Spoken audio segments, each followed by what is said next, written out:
All right, here we go. Episode 41, Veterans Day. Yeah, Veterans Day. Happy Veterans Day to all the veterans. Yeah, hopefully they're doing better than us. We've kind of like reverted back a little bit, back into the womb a bit here. We're basically in my mom's basement recording this episode.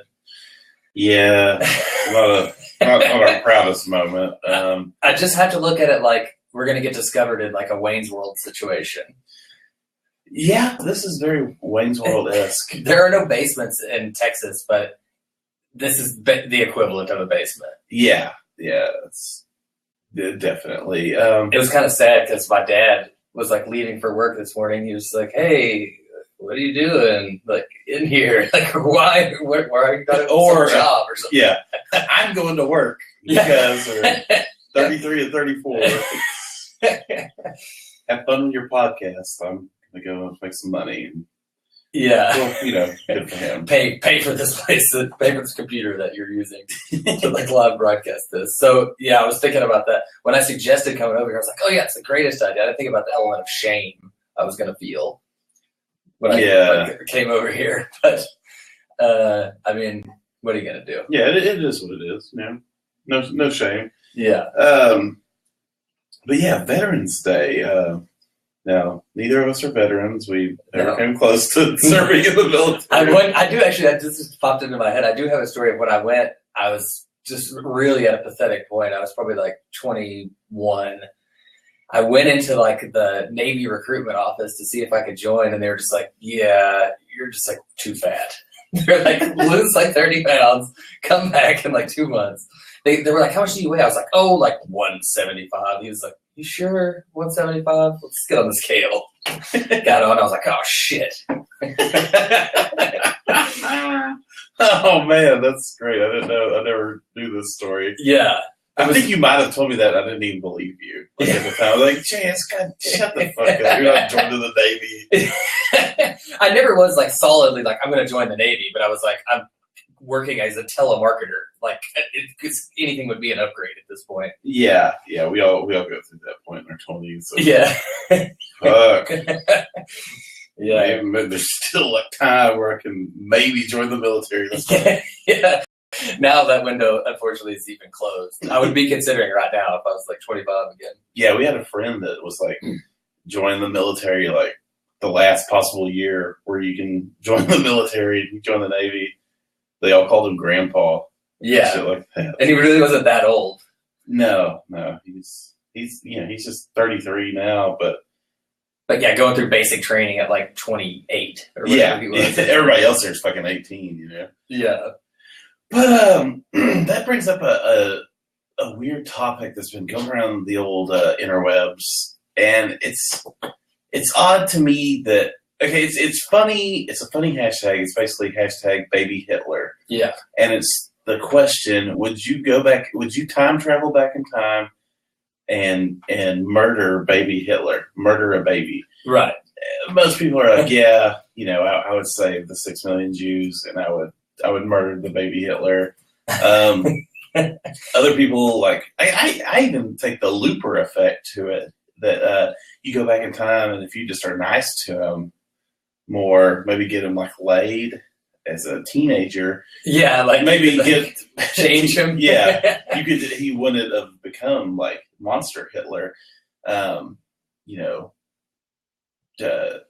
That's kind of the Joseph Gordon-Levitt theory. Yeah.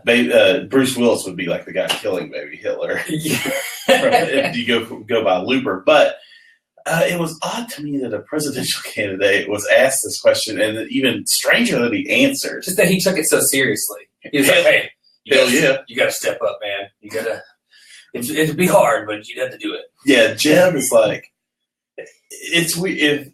If he gets a question that he's like hasn't rehearsed the answer to, his instinct is to like act tough and just like hell yeah, I would. You have to kill baby Hitler. Well, I'm sure they're telling him like you look like such a weenie compared to like Trump and these because you're like somewhat kind of thoughtful. He's not like quick on his feet at all. That's like his problem. Yeah. He might be one of the smartest candidates on the Republican field, but you wouldn't know because he's just.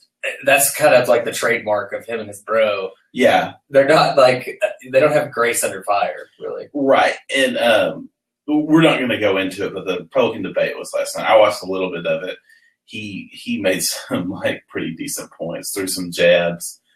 Like going down swinging, basically. Like, yeah, he's trying to act tough. I think it's kind of a lost cause.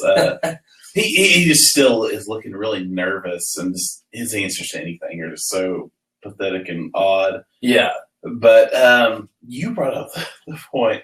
The follow-up question should have been like, would you go back and make Hitler's mom get an abortion? Yeah.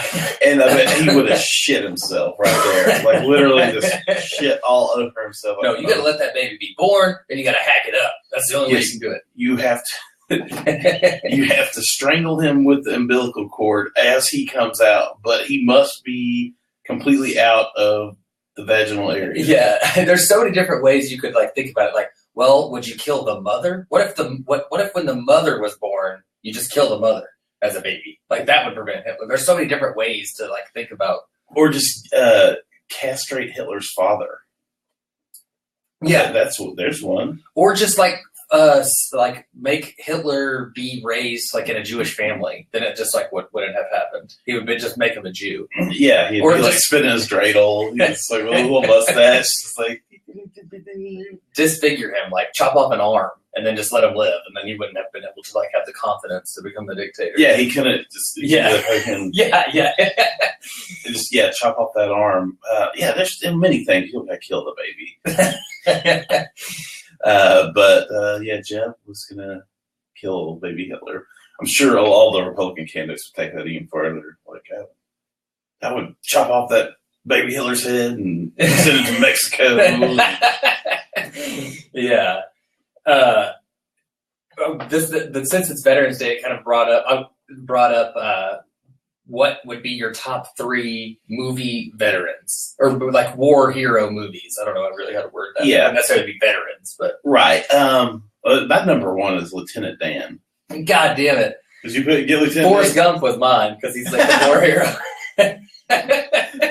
Well, Lieutenant Dan's, he's my legit number 1 favorite war hero character. I guarantee you, fucking Gary Sinise was watching some Republican debate last night. That motherfucker's like so conservative. I bet he could run. He probably could have won the candidacy. Yeah, I always wondered why he didn't run for public office. He must have some crazy like Hollywood shit that's happened in his life. Yeah.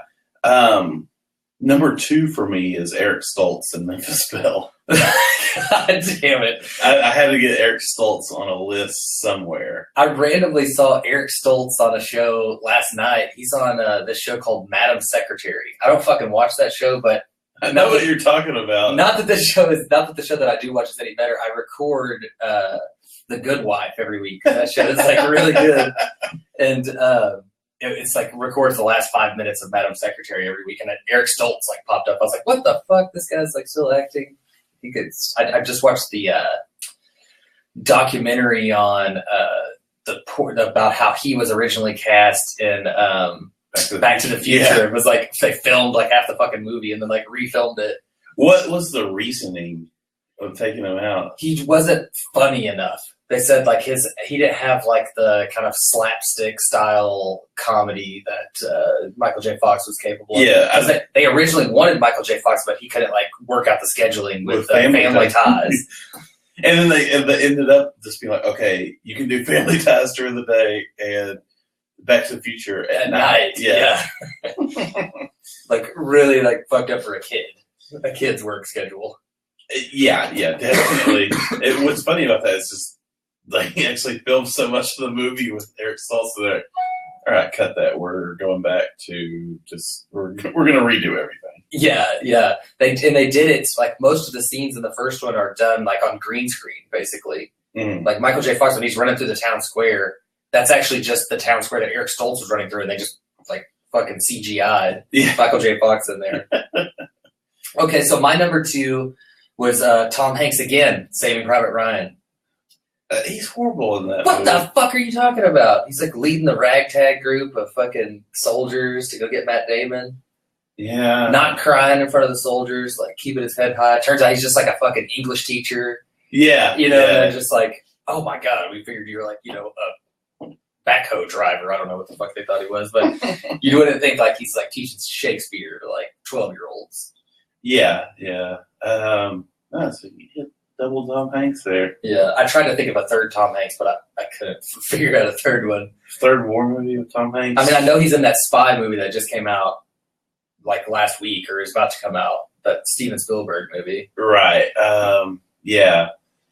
Well, my third one, speaking of Michael J. Fox, is Michael J. Fox in is Casualties of War. If you have to question the name of the movie, you probably are just lying because you just went through Michael J. Fox in there. It's been probably at least 15 years since I saw that movie. I just remember that movie like I was like, ugh, whoa. Yeah, it's like about the rapings and the killings, right? Yeah, that movie's like. And Michael J. Fox is just like, no man, this is wrong. He's like the whistleblower. Yeah. Yeah. It's really a horrible movie. It's just one of those. It's like watching. It's almost as bad as watching like old movies that have to do with like slavery, where you watch it, you're just like, ugh, I just feel bad. Like, was that the Korean War or was that Vietnam? I think it was the Korean War. That's the war I know the least about of any war, literally in the history of the world. I have no clue why we fought that war. What was happening? I'm sure it was communism, obviously, and the North Korea, obviously, like ended up just going communist anyway. But I'm sure it had to do something with that. But okay, my number 3. I'm not sure if he's literally in the military in this movie, but Arnold Schwarzenegger in Predator. It's like the mercenary. It's like out. Mercenary doesn't count.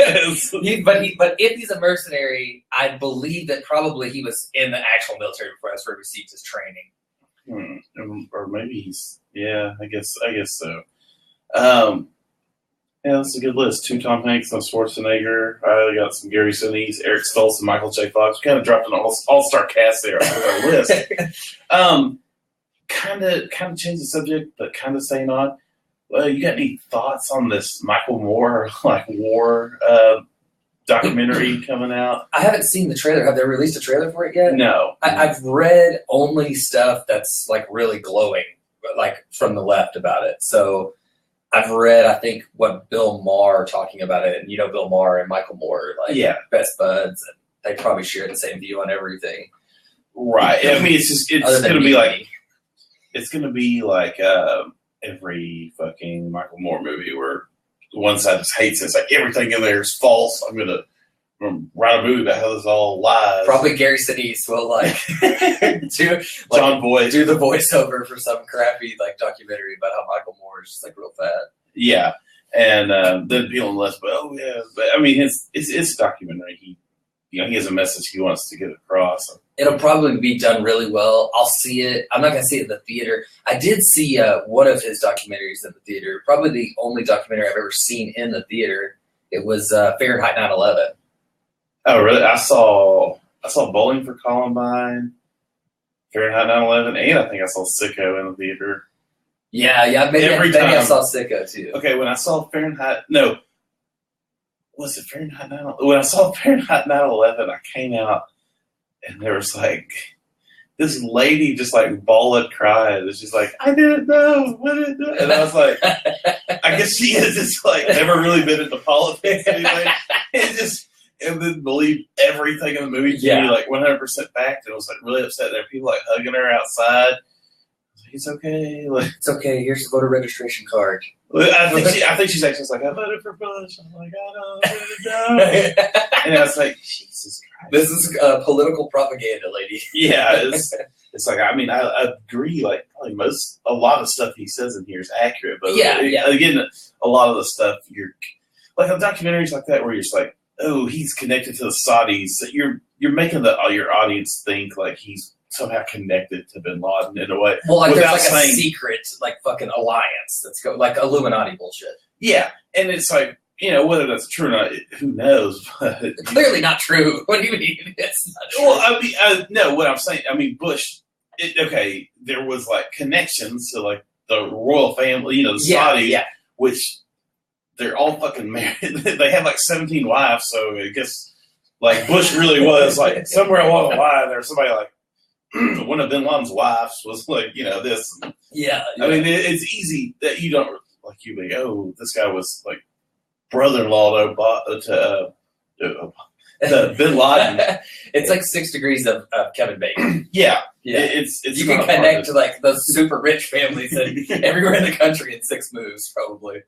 Leaders of each nation can be connected within 6 moves. Yeah. Yeah, definitely. We're about to. I really want to just jump into the stream with us, but I want to do one more thing on politics. I forgot to bring up when we were doing a little show prep. Ronda Rousey just dropped down to Bernie Sanders endorsement. What the fuck? What do you think? Okay, this is the most important endorsement he's gotten. How much does that have to suck for like Trump?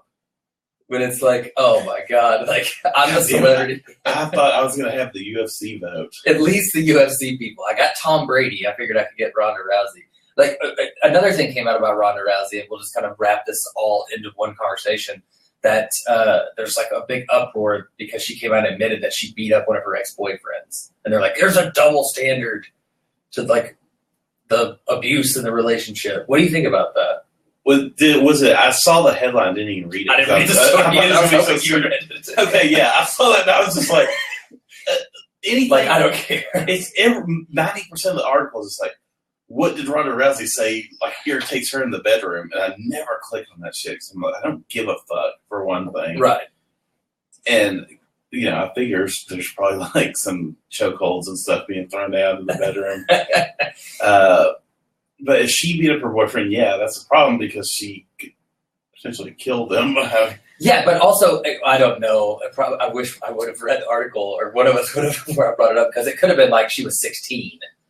Or, you know, it could have been like before. Or maybe he like was like just getting too handsy with her and just like. Yeah, maybe he had like needed to get smacked around. Yeah, I don't know. I don't think it was like a fucking Greg Hardy situation. No, where she was just like. Started talking shit to him for no reason, and then threw him into the bathroom as hard as he could, and then threw him onto a bed of guns. God, I can't believe I had to like defend some of our posts on that shit on our social media this Woo! week. Yeah, you had some family member action going down. That's always the roughest. If it wasn't a family member, I was like, fuck you. Like, you're blocked. But the name's actually like Reynolds. Yeah. So, yeah, that was a bummer. It's, I was surprised, like, I didn't like have anybody jumping in on that. Yeah. That was that. A lot of people, I think, like jokingly say that. I don't think it's meant, but I was like, I'd rather just have a Super Bowl. And that's what I think was going on too. I really think it was just like he just had a couple beverages. Well, it's when you looked at the pictures, the one picture of her jaw where he had like been choking her so hard, there's a bruise of like on her fucking jaw and like throat. That was really where I was like, God damn, this is wrong. Yeah. This whole thing was wrong, but then the pictures came out and it's like he fucking like gave her a really beat the shit out of her. It's like he didn't necessarily throw punches, I guess, but he just tossed her around. The whole story of what he did is just so psychotic and like. It's just like a drug-fueled, like, just because somebody just going off on a fucking drug binge and a jealousy and paranoia just, like, took over, basically. And she was, like, a psycho, too, but... Well, she fucked Nelly. Yeah. That was the whole... Yeah. That was what, like... A Nelly song came on, and, like, then he just, like, beat the shit out of her. It's not funny at all. It's not funny, but it's funny that Nelly is, like, involved. Nelly somehow got into it. And... Yeah, so Greg Hardy and his ex are at the club, and the fucking Nelly song comes on and just sets them up. And you know, like she basically like implied that, like at that point, he was just got it in his head, like I'm gonna go home and fucking beat the shit out of her. Yeah, because she fucked Nelly. Yeah, Nelly. But yeah, that story's fucked up. Greg Hardy is a fucking crazy piece of shit. Yeah, I hope the Cowboys don't sign him long term, but they probably will, though. He's probably the second or third best defensive end in the league. Somebody's going to. Yeah, I mean that's just how they look at it. They're just like, look, we'll take all the flack, but somebody's gonna fucking sign him. If we don't sign him, we're gonna be facing him. He's gonna be the next person breaking fucking Romo's clavicle or whatever the fuck. Yeah, because Romo will go down next year. Yeah. But all right, man, let's do a little stream with it. We have a good fucking stream with us this week. Hell yeah. We with our 3 shows. Start with Gilmore Girls. I think it was episode 13, right? Yeah, it was episode 13. But in the news, something crazy. Rory, in real life, is pregnant. Oh, really? Having a baby, yeah. I didn't see that. My wife found it and sent it to me like I'd give a fuck. But, and then when I just said, I was like, oh, yeah.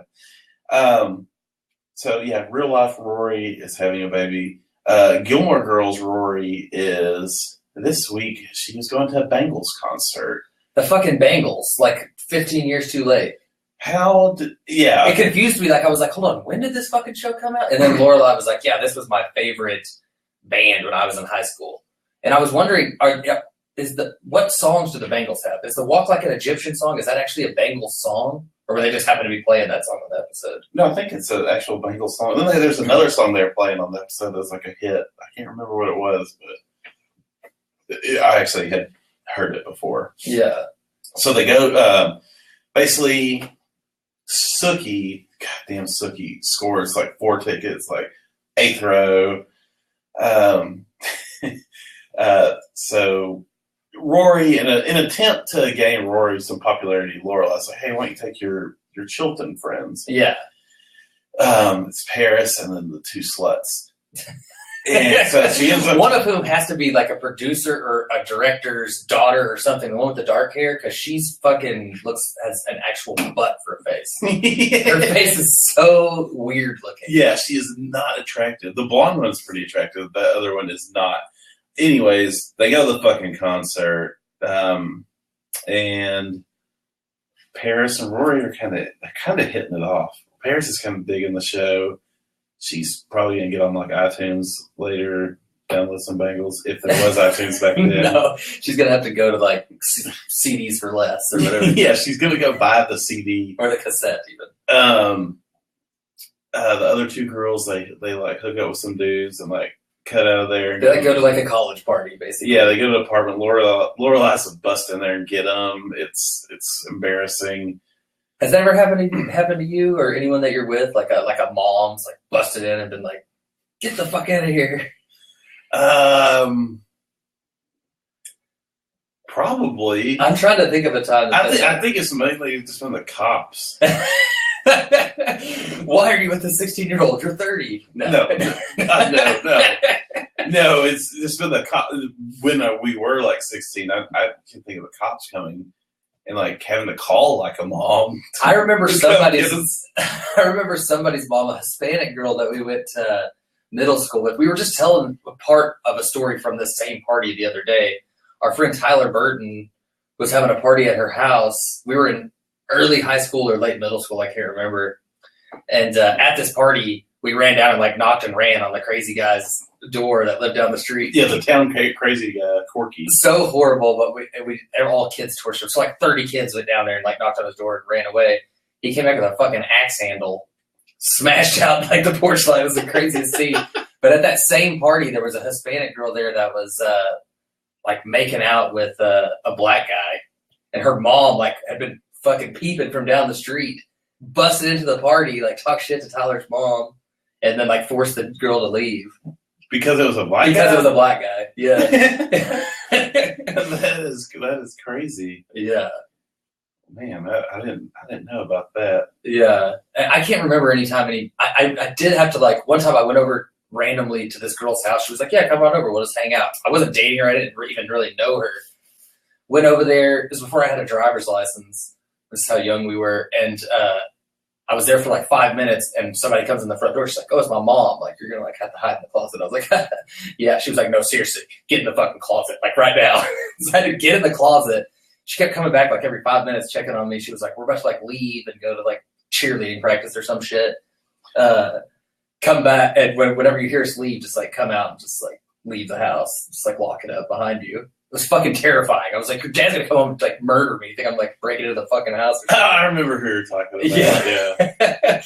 Never called that girl back. I had to like walk to the gas station and call our friend Kiefer, who didn't have a driver's license either, but he had a car when we were like 14. He like drove all the way to Crowley and picked me up. Oh man, yeah, that's classic. Oh yeah, definitely. I remember. I remember another party at Tyler's where the cops came and we had like all that beer and the cops made us pour it out and your mom had to come pick us up. I don't remember. I told the cops that your mom was my mom. So, oh, that's my mom. I'm out of here. I just remember we hid the bottle of Jack Daniels on the side of the house and like went back and got it the next day. Yeah, that's pretty awesome. Yeah, those were like nice cops. They didn't like write anybody tickets. Oh God, they were the nicest. They said, "Hey, pour the beer out." Because it was a girl's house. Had it been either one of our houses, they would have fucking read those tickets for sure and beat the shit out of us. Just to impress the girls. Yeah, definitely. But yeah, Rory hasn't been in a situation like that, thankfully. But anything else from that episode? They go to the concert. They go to the parents concert. kind of become friends. Nothing else really good happens. Her parents become friends. No, Rory and Paris. Oh, Rory and Paris. Yeah, they're like hitting it off still. They've been doing that every episode, and then the next episode they're back to square one, like hitting each other. Yeah. Looks like Paris is probably going to end up boning Chad Michael Murray. She wants to bone him. 3 first names. Yeah. The sexual tension is running high with everybody on the show. Yeah. You can see that when they cast Paris, like she didn't look the way that she looks already. Probably they cast her like a year before the first season started, and now they're having to like kind of fugly her up a little bit, like put her in like crappy sweaters and make her look like uglier than she probably is. Her voice is real weird too. Yeah. I really like this man. Yeah, her level of excitement was like so downplayed in that episode. Yeah. Well, fuck that show. Let's talk about a really good show we asked listeners to watch, Masters of None. Yes. We said, hey, let's all just watch the first episode. Let's hear a voice memo that one of our friends sent in. Our frequent caller, Brooke Aslan. Yes. First time caller, long time listener. What's up, guys? Just kidding. It's not my first time to call. This Master of None show is pretty hilarious, man. Bounce House. Yes. I thought it was pretty funny when they were in the kids store too, and they just kept playing with that fucking little dinosaur. But on a serious note, the show brings up some really tough life decisions. Like, are you going to be happier with a child, or are you running out of time? So I go through that in my own life. So show's really funny, man. All right, let's go Mavericks. Okay, so our plan was to watch one episode of Master of None. Yeah, you had told me that you originally told me you just went and watched 3. I had watched 3 episodes when we went to the Mavs game, which we'll get into that a little bit later. How far did you get? I watched 6, and I was really wanting to just finish the whole season last night. And my wife's like, "Just wait on me! Like, it's just so good." I'm already saying it right now. Aziz is going to win an Emmy for this. I think he probably will. I could see this series going on as long as he doesn't get his own like big time network show that's going to conflict with this, and he has time to write and do all the shit that he does on this show. I think this could go on for, I would hope, at least 5 seasons. All right, there's a few things I want to hit on. One, it's pretty cool he's given Harris Whittles executive producer. Yeah, I saw that. Like they said, it's on each episode he's like the creator, right? Yeah, he was just like, I mean, he would have been like a creator, but I don't know if he actually said. I know he threw a lot of ideas for Aziz. I don't know if Aziz is like just doing like his family like a shout out. Yeah, that's what I was wondering because he's making money. I mean, he's giving this guy's fucking estate some money for this shit. So yeah, and I don't think Harris Whittles had any kids or anything. He was pretty young. I just don't know if he was married or not. I know he was like pretty young. I'm pretty sure he didn't have any kids, but I don't think he was married. I never saw anything like his wife was. He was survived by a wife or anything. Yeah. Regardless, Harris Whittles was a writer and producer on Parks and Rec, and a comedian and a writer and just really fucking funny guy. He OD'd and died about, I don't know, 6-8 months ago or something. Right before the finale of Parks and Rec. Yeah, during the last season, right? Right. Yeah, like they had finished filming, and and then he OD'd. Other than that, yeah, really good show. The voice memo, the first episode, it's just starts off as he's having sex, the condom breaks. Yeah. And it's just like they're Googling if they should go get the Plan B. They go to the store, they get the Plan B and he buys some, was it Martinelli's? Martinelli's, yeah. Martinelli's apple juice. It's at that point I was like, okay, this is the funniest fucking show I've ever seen. The chick on that show is really good too. She's kind of an unknown. Yeah. She was on Saturday Night Live for a season. Oh, really? Yeah. I didn't know that. I am DB'd her. Yeah. Because I was like, this chick is awesome. I was like, I know her from somewhere, but I do not remember her from Saturday Night Live at all. And I think I was thinking of another actress. I wonder if she just like mainly did writing or something. Like how Sarah Silverman was on there, but she was in like 2 fucking sketches the year she was on there. Yeah, probably. Well, I don't know. She's really young. She is actually from San Antonio. Oh, really? She's Hispanic and Tunisian. Oh, really? Yeah. Oh, yeah, because on the show she's from San Antonio. I forget about that. The show, I mean, like Aziz is basically, that's his life story. Yeah. What the show is. So, okay. I watched the whole fucking series, obviously. Yeah, I knew you did. You wouldn't answer me because I was just gonna watch the whole fucking thing. I couldn't. You're right. It's really hard to stop. Like we watched. I think we watched 3 episodes the Saturday night, and we're like, God damn, that's hilarious. But and then we went back and watched like 3 more.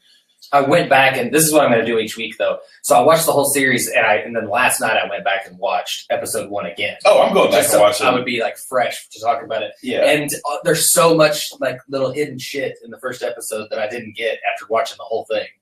Oh. So I don't know. For the listeners, viewers, that's one way to do it. If you stream it all at one time, like you probably will, like it's meant to be watched, like just a long ass movie. You just go back like the night before, you listen to the podcast and like watch that episode. And we're gonna do 1 episode a week, right? Right, and then next week's episode is really fucking good. Yeah. So in this episode, it's basically running down like what his scenario is. He's like a single guy living in New York, kind of Louis-ish. Except instead of doing stand-up comedy, he's an actor. And he's like living off the money that he made off this Go-Gurt commercial. And like he's kind of getting recognized about that. And he's wondering, he's at like a crossroads in his life.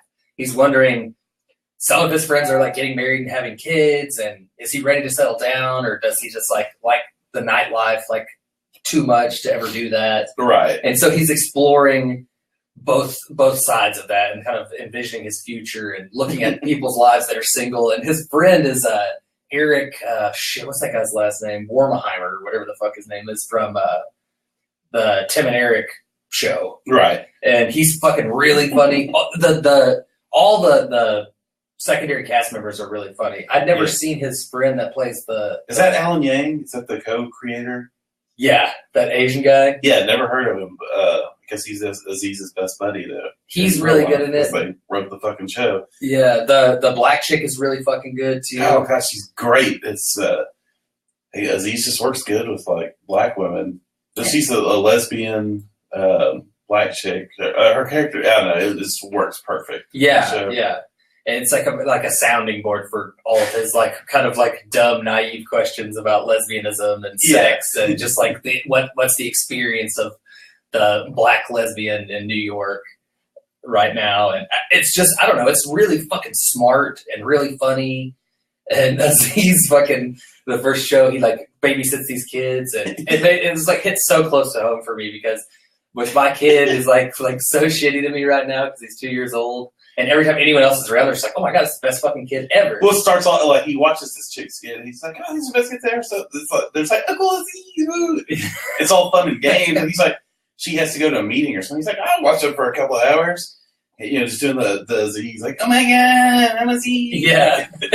He fucking, he watched, and it starts off like real good, then they just turn into they're actual monsters. Yeah. He's like, the one kid's rubbing his dick all over the frozen waffles at the grocery store. Sir, we can't sell waffles. I'm at a child's genitalia. And then he has to go to the bathroom with the little girl. Yeah, he's like, don't tell anyone I went to the bathroom with you. He turns around in the corner, and then, like, directly as they leave, the little girl's like, He went to the bathroom movie and Told me not to tell anyone. Oh man, yeah. And at the bounce house party, Izzy's and this what's that guy's name? Eric are just hardcore wanting to get in the bounce house. That is pretty funny because who doesn't love getting into a bounce house? Yeah, that part's really funny. The whole fucking season is great. So if you haven't streamed it yet, start streaming it. If you don't have Netflix, you might as well just fucking not ever watch our show or listen to our show again. Or just get Netflix for a month and watch the show. It's worth the fucking $10 you're gonna spend. Yeah. Easily worth $10. Fucking watch Narcos or Orange is the New Black while you're at it too. Get your money's worth. If you don't have Netflix, you're stupid at this point. So, we never followed up on Narcos on here. So you finished streaming that whole series, right? Oh, that whole season. Yeah. And what did you think about it? It's all right. Acting definitely gets like a C, right? It's not winning any Emmys. No. I thought it starts off great, where it's just Pablo Escobar being really cool. Now he's just like murdering everyone at this point, and it's just not as fun. And, the DEA is getting involved.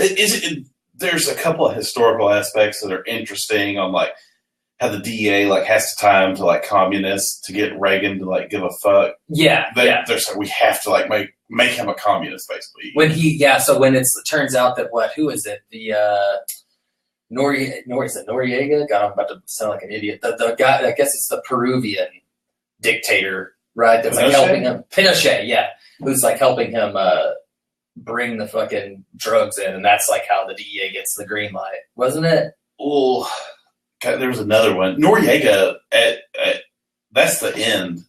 Where they get Noriega. Yeah. Noriega he wasn't communist. He was just like, fuck, I just want money. He was just like a hardcore dictator. Yeah. So we like helped prop him up because he wasn't communist, but it turns out he was just like a huge drug smuggler. And he was just like, they just straight up had pictures of him and Pablo Escobar like high-fiving like over like mounds of cocaine basically. That's how they got. I forgot what country it was. Where there was just a picture of Pablo Escobar unloading cocaine from an airplane with the dictator. And then there's like, here it is. That's how they like the DEA got the green light to just like do what the fuck they wanted. Like I said, Narcos. It's not that great. If you got 10 hours, fucking knock it out though. It's not that bad. It's better than anything on regular TV. It is. Now. Yeah, that's the truth. It's better than like every network show. Another show that I'm thinking about maybe like once the whole season is over, season 2 is over, you can like fucking binge it and then we can talk about it, is the Last Man on Earth. This season's so fucking good at that. I know you haven't started watching this season. I think I haven't recorded. I need to. I don't know why I couldn't watch it. My son was so fucking into that show. Yeah, it was really good the first season. I do need to go back and watch that. I'm trying to think what. There's really nothing else I'm watching right now. Goddamn, Empire. Fucking Empire. We'll get to that second. I watched the fucking. Have you seen that show House Hunters? No. I watched like a marathon of it last night. And then I was watching another like show on the History Channel. I watched a marathon of it. The Curse of Oak Island. It's this like hidden treasure on this island. Oh right. Oh, you were telling me about that one. Yeah, that's a great one. But enough of that. Let's talk Empire. Okay, it's shitty again. The show. Spoiler. This was a horrible episode. I have to 100% agree with that. So left off 2 weeks ago. Or a week ago. The World Series is over in like a week. But before the break, Hakeem gets kidnapped, and we don't know like if it's Lucius, like his little plan to get him back on Empire and off Lion Dynasty. That's kind of what it was like alluding to. That's what Cookie, her first suspicion was. Mm-hmm. And it turns out like it wasn't. You find out in this episode that he's actually been kidnapped by these guys who have Texas Longhorn tattoos on their back for some fucking reason. I don't know what gang affiliation that is, but it's Cookie's hired a security guy to keep, I guess, from Lion Dynasty and all the artists and everything on Lion Dynasty safe. Mm-hmm. Turns out this guy's like a double crosser. He hadn't had any gay sex yet. Eventually he will have gay sex with someone, don't you think? Who? The security guy. He's the only person who has not had gay sex on the show. Hakeem hasn't. Okay, yeah, that's true. Now there was. This isn't gay sex, but Precious. Oh yeah, I forgot about that. Whew. She gets down with one of like the guy who's now a Christian artist. Okay, let's get into that aspect. Okay, all right. We're doing a horrible job. This is the worst recap ever. So. There's nothing to recap. Basically, Hakeem was kidnapped. He's like going crazy. They let him go. This is a quick rundown. They let him go. He goes. He bangs Lucius's fiance randomly. He's all like bloody and stuff still. She's like on the phone with her mom, crying for some reason. Yeah, he just goes over there and bangs her. Then leaves. Then goes to help his girl group out, get their single ready. He's going crazy. He tries to go kill the gang that kidnapped him. He's got like PTSD, basically. Yeah, Cookie stops him, then she sticks the gun to their head. It's fucking stupid. At the end, then she's fucking her security guy, and come to find out, he takes off his shirt. He's banging her missionary style, and he has the tattoo on his back that Hakeem's kidnappers all had on their back. So it's like they're in some Longhorn gang. Well, it's stupid. The other shit going on is Andre is starting an offshoot of Empire called Gutter Records, right? Or something? Not Gutter Mouth. Gutter Life. Yeah, Gutter Life. And it's supposed to be like the hardcore street rap. Yeah. It's Chris Rock's daughter. Yeah. On the show, Chris Rock's yes, daughter. not his actual daughter. So Andre's taking over the record label, and this little offshoot, Lucius put him in charge as kind of a reward for killing the guy that was going to take Lucius down. So Andre he has this idea that he's going to make the label super Christian. Yeah, he's going to dump all the rappers and just this one guy though. The one who's banging Precious. Yeah, he's banging Gabby, whatever her name is, the big old, big girl on Empire. They do a sex scene. It's weird. HuffPost was fucking all over it. Like you knew they would be. There's it shows fat girls like sex too. It's nobody. It's Gabby has something to say to all the fat shamers. Look, I can have fake sex with some Christian rapper on a show. Yeah, and so he's a hardcore rapper. Yeah, and then come to find out, his name has to do because he's a preacher's grandson. Yeah, he's a PK, preacher's kid. Yeah, and Andre's you need to bring the Lord into your rap. So he's doing his gangster rap, and then he just spits a Bible verse. and Lucius is what the fuck is this shit? I was like, oh, hell yeah, Lucius. And it's all in that same club. Is that the club owned by Lucius? Yeah, it's kind of like the 40/40 Club. I don't know. What the fuck is the 40/40 Jay-Z's Club in New York? Oh, okay. Yeah. Yeah, but... And that's where they debut all their new songs. It's at this club. It's just gives them the thumbs up or the thumbs down. Yeah, but there's no audio. It's just on this kind of runway, and they're basically rapping at Lucius. He's at this couch, and Lucius sitting on the couch just drinking champagne. Yeah. Yeah. It's so stupid. It's fucking. And every time it's a thumbs down. There's never a performance that goes as planned. So every time there's some hiccup in it. Yeah. Where it's and fuck you, Dad. And he's oh man. Yeah. I almost had you back. Yeah. He's still trying to get the boys back together, and now they're kind of. The end of the episode, they kind of were all oh, we're in this together. We survived being raised by Lucius. Yeah. We can do anything. It was the kidnapping of Hakeem kind of brought them all back together. Jamal, this wasn't a Jamal heavy episode. No Blowjob Bandit. The Blowjob Bandit was gone. He's not sneaking around giving blowjobs. I'm hoping that they have the Blowjob Bandit's brother comes back. It's actually cast as Tom Green. Tom Green is banging Vivica A. Fox, who's about to come onto the show as Cookie's sister, making a big splash on Watch What Happens Next. Is that the name of that show? Yeah, it's the show that comes on after Real Housewives of Atlanta.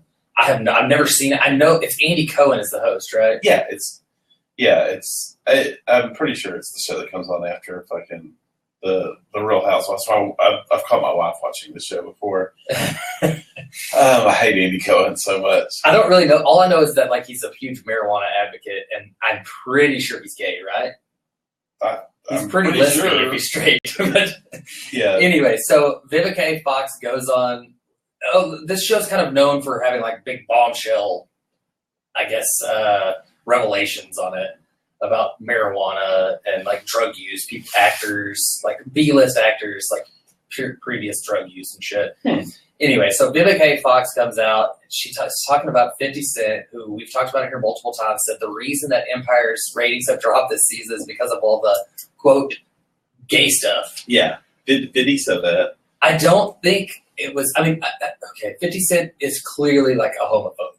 Right. I don't think someone else saying it's because of all the gay stuff would be that bad, but it's just knowing him and how everything that he says about gay culture, and you know, he's like all super fucking Republican and like all into George Bush and shit. So you just assume like he's a homophobe. Well, Vivica A. Fox comes out and said that he was him and Soulja Boy. What did she say? Him and Soulja Boy were booty bandits, but like they were like on the cover of some rap magazine, and they looked like booty bandits on the cover of The Source or magazine, whatever the fuck it was. And it's like, I'm not saying anything, but I'm saying they sure did look like some booty bandits, or well, I forgot. It might not have been booty bandits. It's booty something.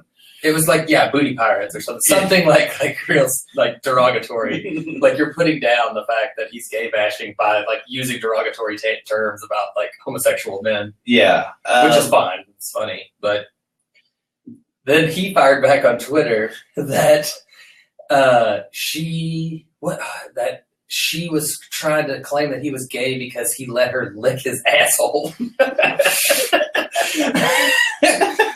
Which I'm not sure if she's responded to that yet. I saw that she had a response like, oh, I've got like a bunch more stuff I could use against him in public. If he wants to keep firing at me, I'll fire at him. Yeah.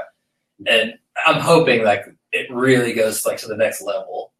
Oh, I hope so too. Telling all their sexual secrets. And all that.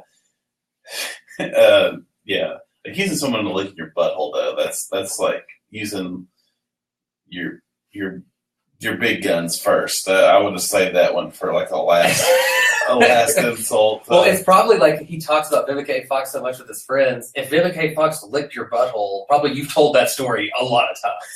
Like, that's a really common story. It's funny because last week on the episode we talked about The Game coming out, and you know The Game and 50 Cent like famously have feuded real bad because of some shit. I'm not exactly sure what the reason was, but because The Game said he fingered Vita Guerrera's butt and liked the smell of it. It's so gross.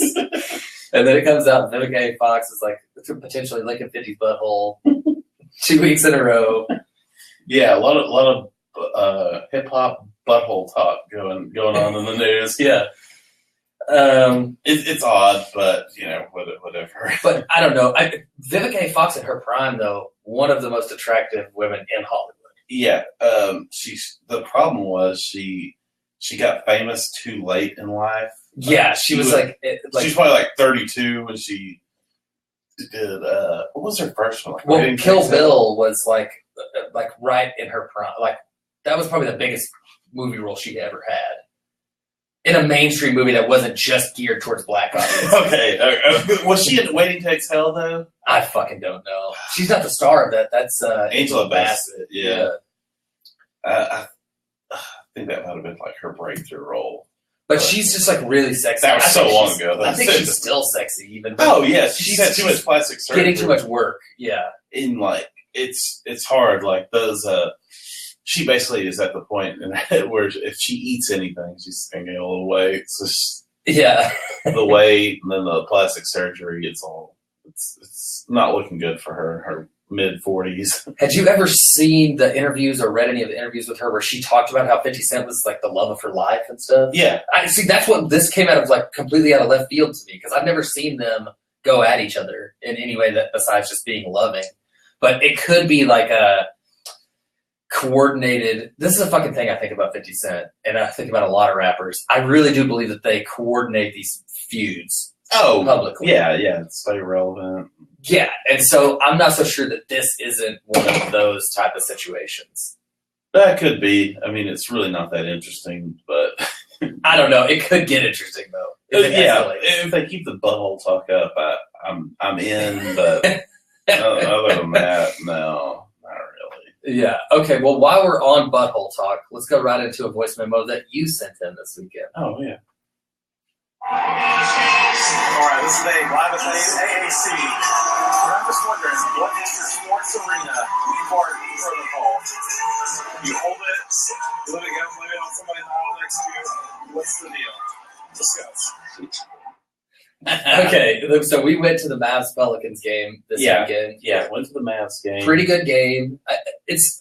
I'm kind of torn a little bit on the Mavs this year because of they're not playing real great for one, and they don't have like one huge superstar outside of Dirk, obviously, that's just like going on runs and making the game really exciting. They spread their points out so evenly.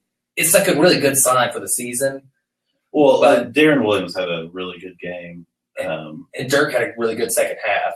Yeah, it was. I don't know. We went to the high point of their season, basically. Yeah, they got their ass kicked last night by the Pelicans. Yeah.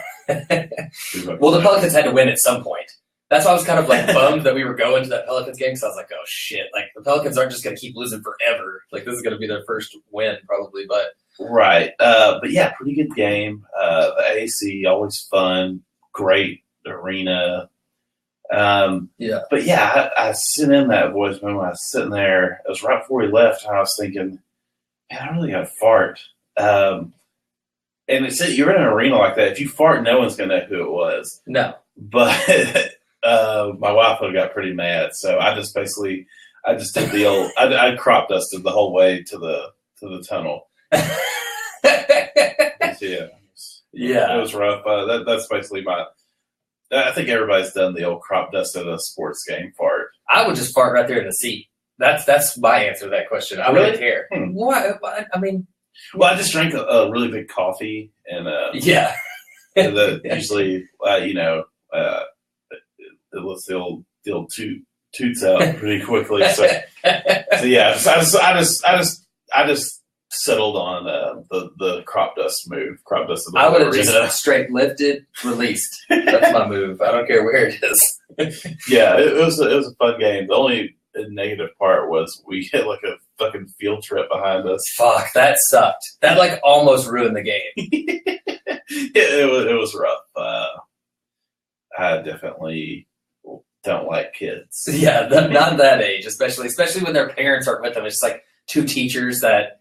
Yeah, it's like two teachers and then two rows of kids. It was like the German class or something. You see, they all had like German on their shirt, written on their shirts. No, I saw those. I thought that was a different. No, those were the people right behind us. It's those kids, like the Bluff Elementary School. Yeah, like, fuck Bluff Elementary School, and there's shitty teachers that can't control those kids. Don't send your kids there. Go to fucking private school. Yeah. I don't blame those teachers though. They can see us like giving them dirty looks, but they're just like not giving a fuck because they're just like, fuck you, dude. We have to deal with this shit fucking 40 hours a week. We don't even want to be here. We just got free tickets, so we like decided to come. But yeah, so the Mavs, they're under 500 again. Clippers tonight. Yeah, that's gonna be DeAndre Jordan to Dallas.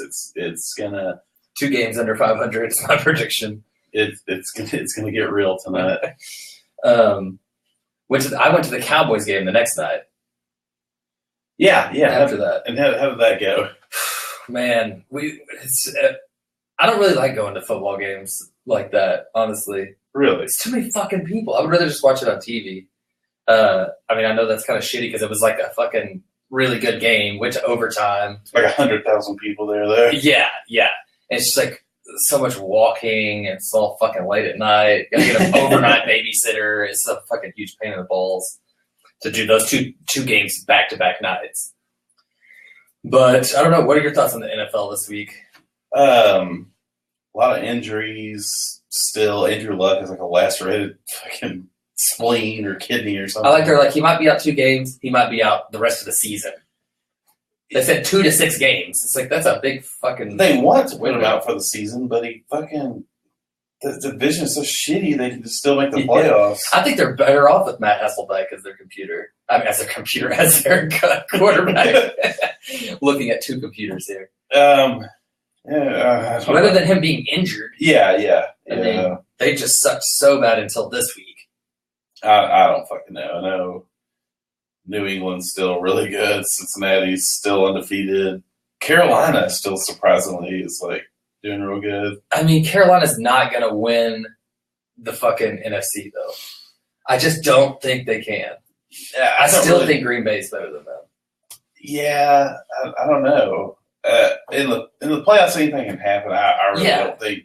I don't know who is gonna go for the NFC now. Yeah, they're gonna go get their ass kicked by the Patriots, but that's all I know. Well, yeah. You got the AFC is just looking so good. The Oakland. Do you watch the Oakland Steelers game? No, I didn't watch that. Yeah, because you were going to a football game.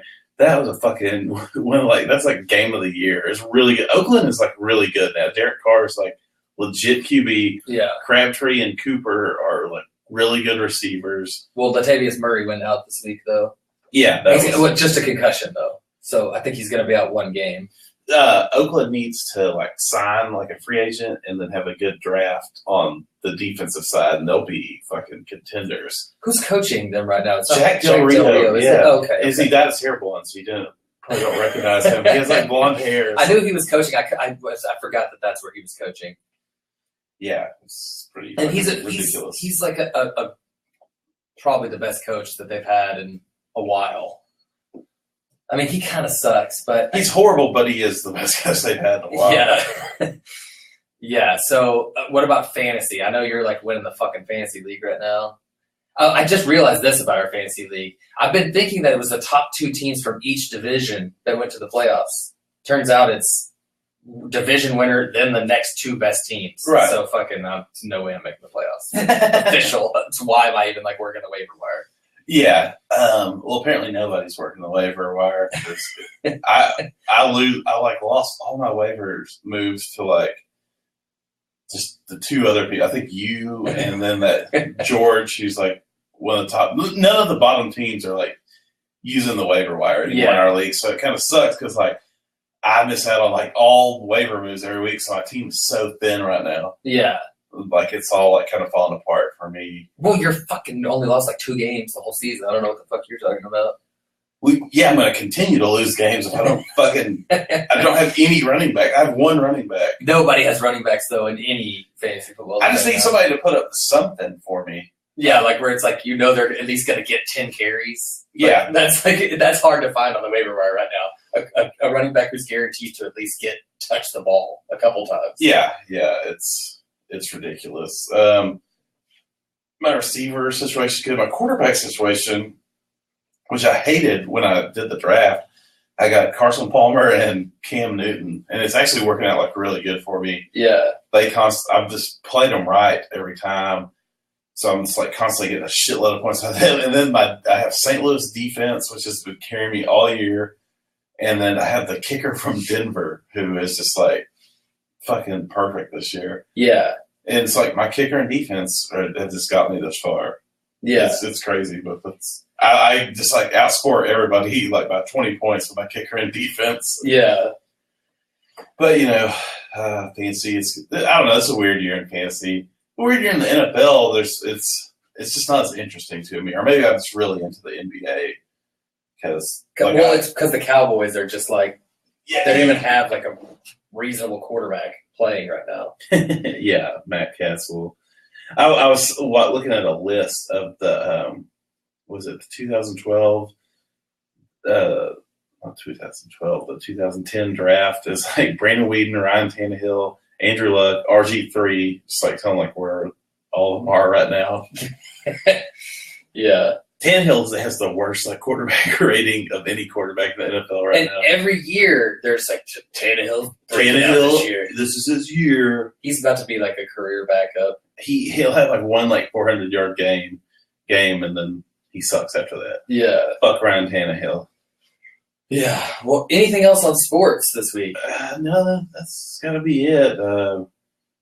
Nothing much on sports. I know there were rumors. I had posted a link on the Chance and Nabe show, and I'm going to put this in with sports. Bill Simmons was going to do an Andre the Giant documentary. Turns out, not true at all. Really? Yep. Oh shit, that's a bummer. The New York Post or something just reported that it's like just from like old interviews and stuff. And we're like, oh hey, Bill Simmons is going to do. He's been saying this for fucking years. Like, yeah. Hey, I want to do an Andre the Giant documentary. And the guy that he was going to do it with, that they said he was, it's like, no, there's no plans to do that right now. He's like working on his show with HBO. Have you been listening to any of his podcasts really since the first couple of episodes? No. I tried to listen to the Malcolm Gladwell one, and every one that I've listened to be fair, I haven't listened to probably half of them because he comes out with 2 a week, I think, but they're all the same. It's just like him just like recapping like what happened, what went wrong at ESPN, but no new. I mean, that was awesome. The first one, I was like, "Fuck yeah!" He's like letting them have it. He's not like shit talking. He's not shit talking enough. He's just like they didn't give us enough staff, and they didn't really like support us with a good mobile app. Tom Brady, Boston Celtics, Tom Brady's Red Sox. Yeah, and whoa. Another thing that's real fucking annoying about him is he is pretending as that the Deflategate thing is just a settled matter. Nope, now it's been proven, nothing ever happened. And we know that I was right the whole time, and it's like, no, that's not true. All that's been proven is that fucking Roger Goodell went afoul of the fucking collective bargain agreement on like how to work suspensions. That's it. Fucking has nothing to do with the deflated footballs. Yeah, Bill Simmons needs some fucking Jalen Rose in his life. Yes. Yeah. I just listened to an interview with Jalen Rose the other day about like meeting Bill Simmons and how it like literally changed his life. He was like, oh, he fucking just schooled me, like taught me how to write this book, taught me how to podcast. He said Jalen Rose's podcast on Grantland is Jalen and Jacoby. Yeah. It's originally, I think Bill Simmons wanted to be the co-host, but Jalen Rose didn't want Bill to do it because he's like, you're spread too thin. I want to do the guy behind the guy. And that's how Jacoby got on there. They were like, are you sure you don't want like some other NBA person? Like you just want this unknown fucking random like producer that for ESPN to do it? And that's how like changed Jacoby's fucking career. Arc of his life. My wife loves that podcast. It's really fucking funny. It's weird that like my wife like listens to Jalen and Jacoby. Yeah. Jalen Rose is really good at like, I don't know, just the way he like tells stories and he's just really fucking smart and has like a shitload of good experience in life. Knows the NBA. Yeah. I disagree with him so much on like what he says. Like it was like, look, the Clippers, Blake Griffin is one of the best basketball players in the league. DeAndre Jordan isn't. Like, I'm sorry. That's just how it is. Like, he's right. Yeah, just the difference of athleticism between those two. Yeah, he's like, look, the one guy is really scary. One guy's, Yeah. There's a dime a dozen. But yeah, I'm definitely a Jalen Rose fan. Hopefully the show will be on not Grantland. We can join Jalen Rose someday. Check us out on Twitter at Chance and Nabe. Subscribe on YouTube. Yeah. Get our shit on YouTube. We only have like 10 subscribers on there. Yeah. So people, the first couple episodes, people were watching the fuck out of it. I don't know what happened. This last one actually picked up a little bit more than the third one, I think. So we're averaging on YouTube around 20 or so viewers, which I guess, considering the production value of this thing, is not that bad. But I do see that like nobody's watching it all the way through, looking at this far into the video. They're watching like 20 minutes, which is, I think, to be expected. Oh, fuck you people. But big shout AM Podcast Network, Adam Mulholland holding it down on Twitter at AM Podcast Net. MexicanTrump.com finished up Trump Goes to Mexico Part 2. Oh, yeah. Done. I need to re-edit it like 2 more times, get like one more person to take a look at it. Then that shit's going to be up probably, I don't know, tomorrow at MexicanTrump.com. So 99 cents or? I don't know yet. I'm going to try to see if I can just put it on there as a download, but I just don't know if I can do that on the web. I don't know how to build a fucking website, people. Doing the best I can. Since I already set it up as an online store website, I might have to do it that way. Uh-huh. And Ben Carson's going to be...